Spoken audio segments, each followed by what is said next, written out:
It's been a long time, hasn't it?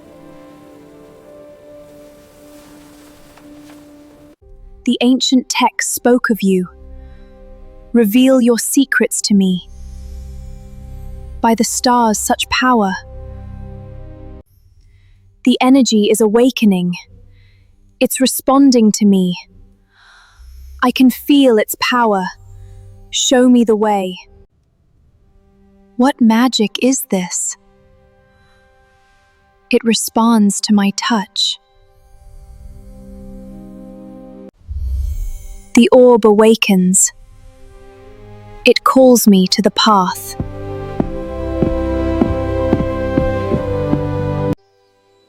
The orb guides me to the tower. What secrets await inside?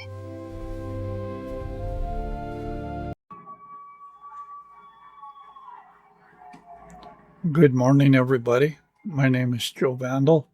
Welcome to the Oak AI Story Lab. Now, I have some exciting material information that I want to share with you because I am changing the whole concept, everything's changing, and it's changing for the better. So let me tell you kind of what happened, how things are going. As I started learning about working with AI, especially with emergent and generative material, dealing with AI and with micro movies, I was learning a lot.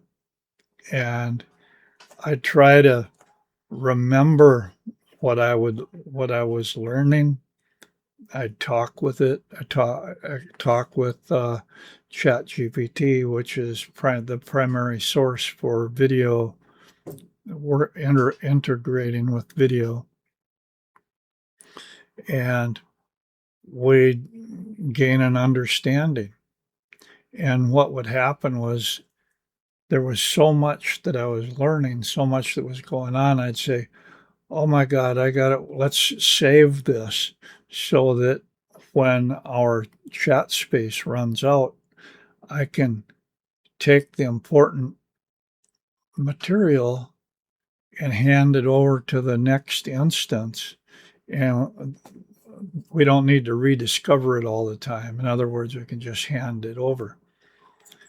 And so that's what we did. And we ended up with, I think it was 9, maybe 10 protocols. I'm not sure right now what it was, but we were getting an awful lot of them. And we needed that. But the thing is that I wasn't particularly doing my work, the due diligence that I needed. In other words, okay, yeah, that sounds like good. Let's put it in a file. You know what to do. Let's get going. But the thing is that if you're working with AI, you're going to realize any new shiny object, or they get a discovery and they want to go off and chase that for a while. And if you're trying to operate on a plot, or you're trying to a script or something like that, if you're not careful, if you're not watching, all of a sudden you're just going to be way off in the weeds someplace. And that happened a lot of times, and we'd have to try to get back on course. And I myself am kind of the same way. I kind of find something new and I get off on a tangent. Boom, totally gone. So what we were doing in the Oaks AI Story Lab, I was trying to find material that the important things that we had discovered, and trying to put them in some kind of order that made sense according to what might be the most important. And that's basically it. And this went through stages. First, I was just experimenting, and I think everybody should be experimenting, just trying to experiment.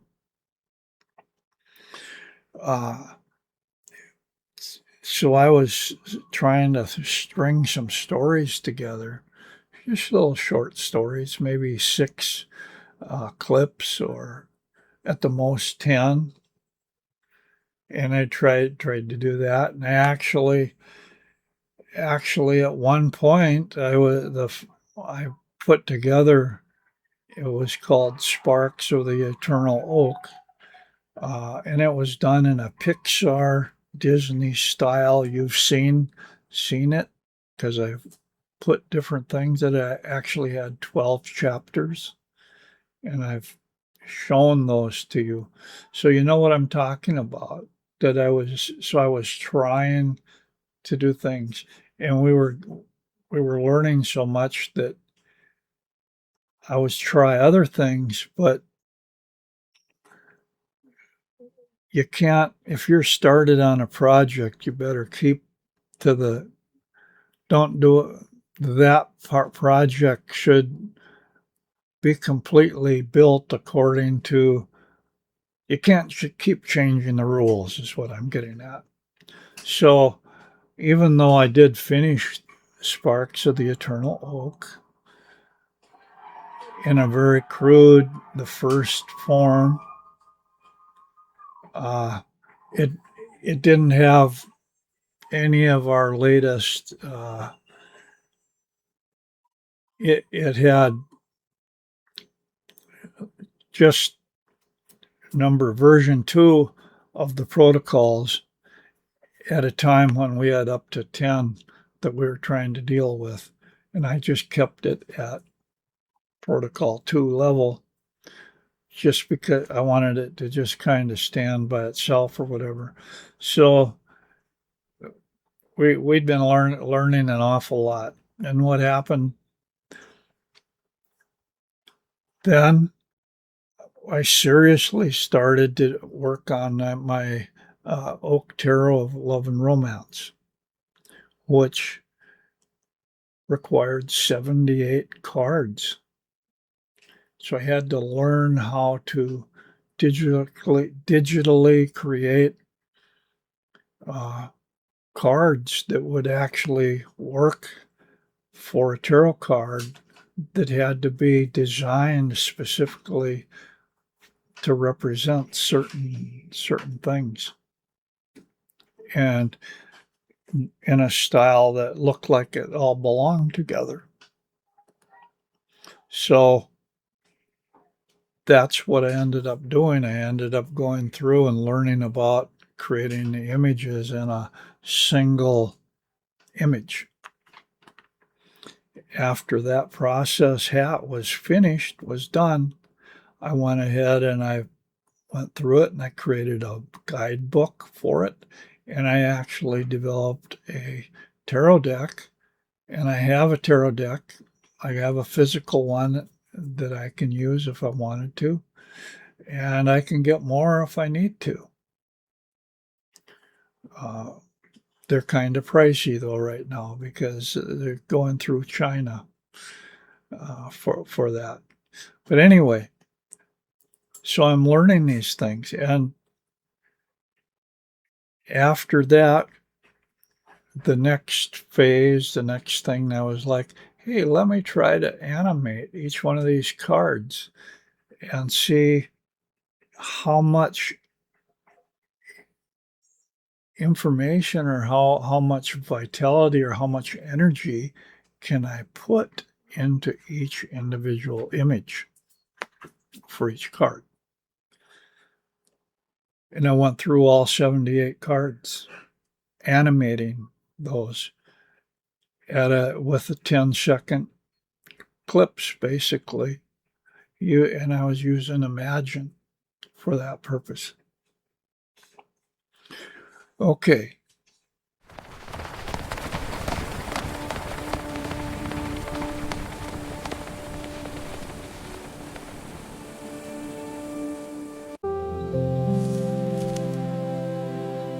These are for you.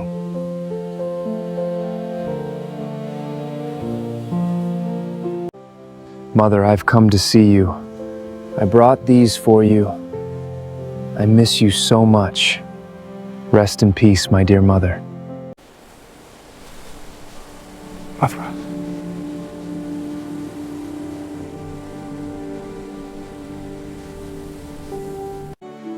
I've missed you. And I, you. Nothing will part us again. I promise.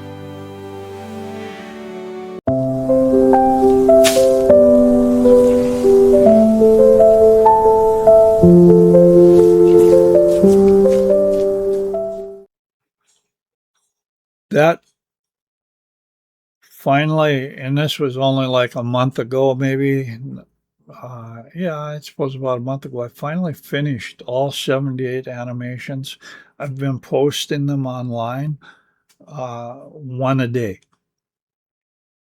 So if you're watching if you're seeing some of these pop up, you're going to see uh, what was happening. And for a while there, those animated 10-second clips represented the best that I was able to do. After I got done with all 78 cards, I was like, now what do I do? I know. Let's go to 6-clip scenes so you can tell a little more of a story. And so I started doing 6-clip videos that were a minute long. In between time in the lessons, I was throwing in old footage from some of the stuff that I'd been trying before, but that was basically the new stuff, and you've been seeing that.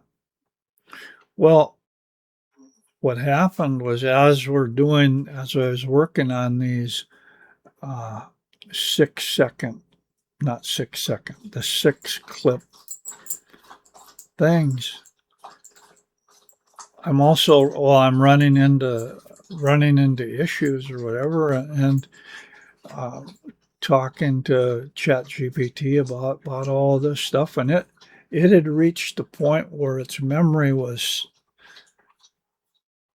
it couldn't remember all of the protocols. It kind of had stacked them down in the basement, and it was rediscovering things. And I was like, hey, wait a minute, we already know this. What do you mean?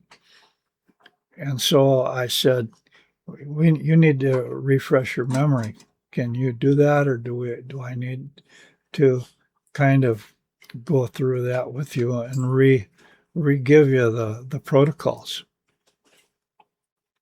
So I started re-giving the experienced GPT, who had plenty of experience now, and I started giving him re-giving him the protocols from scratch so that he had a totally fresh understanding of what we had learned.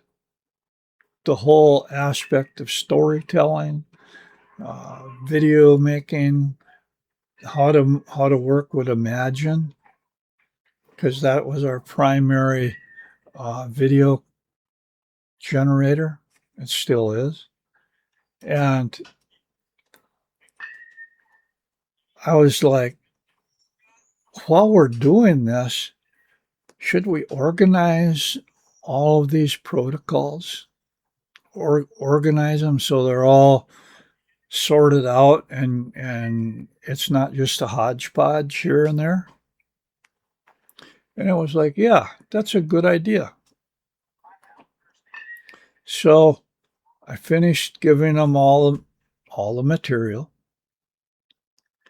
and it started spitting out in an organized form what I call the SPARKS field manual.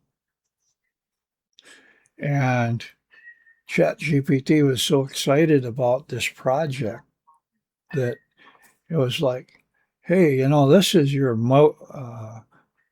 opus magnus or magnum or something like that. This is the big thing. And what's interesting is the Sparks Field Manual is more about storytelling than it is about like how to write prompts or things like that. So it's learning how to work with an AI like Imagine in a cooperative, collaborative manner. And I can tell when I'm when there's an opening and there's a door opening up and it's like you got to go through. So in one sitting, I sat down and we was like, okay, let's give me the next one. Give me the next one. And by the time we got done, I was grabbing it, I was copying and pasting it and putting that into a book format. And I ended up with a 200-page book called the Sparks Field Manual. And that was to replace all the protocols and bring everything up to speed to where our understanding was right at this moment in time. It was like, wow, that's fascinating. That is absolutely. And so I gotta order one of these. So I put the stuff together and I went through Lulu, who's my publisher for books, and I ordered a book and I'm waiting on it to come back. But in the meantime, I have the Sparks Field Manual right in front of me and the digital screen. And we're going to be working off of that from now on. Every lesson plan is going to be going directly from the Sparks Field Manual. We'll take one lesson at a time. The next lesson is we're going to be talking more about it. This is just telling you what's happening. But here's what also happened that's kind of interesting. When we finished this project, all of a sudden I realized, I felt, hey, you know what? It's time for me to move to doing some longer movies, video movies. And I was like, I mean, it's because it was kind of like a graduation. It's like, okay, we just wrote this 200-page book on how to create micro movies. Let's make a micro movie. And I go by intuition a lot, okay? And what my intuition was saying was, we need to rewrite, we need to recreate and reimagine Sparks of the Eternal Oak with the Lara and Glim and all the characters there. And ChatGPT is like, that sounds like a great idea. Do you have the old original outline? And I said, yeah, I've got the outline. And I gave it the outline and stuff like that. And I says, we have a lot of work to do because it's got to be a lot different than what the old one was. It's got to be a lot better, a lot more professional, and a lot more real. And ChatGPT said, okay, before we even get started doing the first clip of this, we have to get organized. And it went through it created all kinds of things like the character arc, the things about, so that it organized everything real nice. And when I got done, it said there's at least 3 documents and then there's some other things that we need. And when I got done working those out with it, it was 100 pages, another 100 pages. And I said, you know what? I'm going to add those 100 pages to the SPARKS field manual because that's my project. And I was not planning really on making the SPARKS field manual available. I have it available now because I was like, well, I had some friends that wanted the copies, and the simplest way of doing that was to just make it available for people. But I'm not really telling people about that they can go get it. It's at Lulu, but the Sparks Field Manual. But anyway, it comes in at 320 pages, something like that. And so I'm excited because that's what I'm gonna be using that last part of it to kind of keep me on track with. Well, I'm going to be using the whole field manual to keep me on track when I'm working with Sparks, which is basically the movie that started it all, if you will, the first one I really ever started to create. And it's actually telling a hero's journey over 12 chapters. And I don't even know how long each one's going to be because I'm finding that it's really becoming an adventure. And if you're following me, you will see I have the prologue out and I have the first episode out. And both the prologue and the episode are fairly short. They're only episode 1 is a little over a minute long. I forget exactly what it is, but the thing is that there is so much density, there's so much material or information within each episode that it's like I gotta break it up because people need to absorb the information before the next one comes out. So that's where we're at. And I see that I'm over 21 minutes here just talking about this. So what we're going to be doing is starting with the next lesson. It's going to end up be lesson 1 of the Sparks Field Manual, taken from the Sparks Field Manual. And something else that I'm going to be doing is I'm going to be following that manual and adding in as I go along